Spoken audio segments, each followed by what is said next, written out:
તો વરસાદ અંગે હવામાન નિષ્ણાત અંબાલાલ પટેલ દ્વારા પણ મહત્વપૂર્ણ આગાહી કરવામાં આવી છે। રાજ્યના વિવિધ વિસ્તારોમાં હળવાથી મધ્યમ વરસાદની આગાહી તેમના દ્વારા વ્યક્ત કરવામાં આવી। મધ્યપ્રદેશમાં ભારે વરસાદને પગલે નર્મદાની સપાટીમાં વધારો થાય તેવી શક્યતાઓ છે।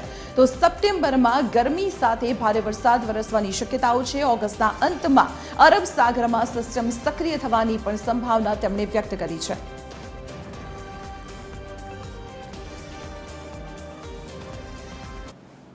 આગામી 24 કલાકમાં રાજ્યના વિવિધ ભાગોમાં વરસાદ થવાની શક્યતા છે। વરસાદ મોટા પ્રમાણમાં થવાની શક્યતા છે। વરસાદે ઝાપટા પડવાની શક્યતા છે। લગભગ મધ્ય ગુજરાતના ભાગો, અમદાવાદના ભાગો, ગાંધીનગરના ભાગો, આ ઉપરાંત ઉત્તર ગુજરાતના ભાગો, બનાસકાંઠાના ભાગો, વાવ થરાદના ભાગો અને સાબરકાંઠા અરવલ્લીના કોઈ ભાગમાં વરસાદ ઝાપટા પડવાની શક્યતા છે। ઉત્તર સૌરાષ્ટ્રના કોઈ ભાગોમાં પણ ક્યાંક વરસાદ ઝાપટા પડવાની શક્યતા છે। સૌરાષ્ટ્રના અન્ય ભાગોમાં પણ ક્યાંક વરસાદ ઝાપટા પડવાની શક્યતા છે।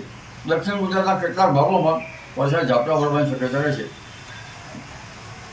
પરંતુ લગભગ 15 ઓગસ્ટમાં અરબ બંગાળ ઉપસાગરના ભેજના કારણે મધ્યપ્રદેશના ભાગોમાં ભારેથી તીવ્ર વરસાદ થવાની શક્યતા રહેતા નર્મદાના જળસ્તરમાં વધારો થવાની શક્યતા છે। હમણાં વરસાદ પડી રહ્યો છે, ત્યાં આશ્લેષા નક્ષત્ર છે, જેનું પાણી કૃષિ પાકો માટે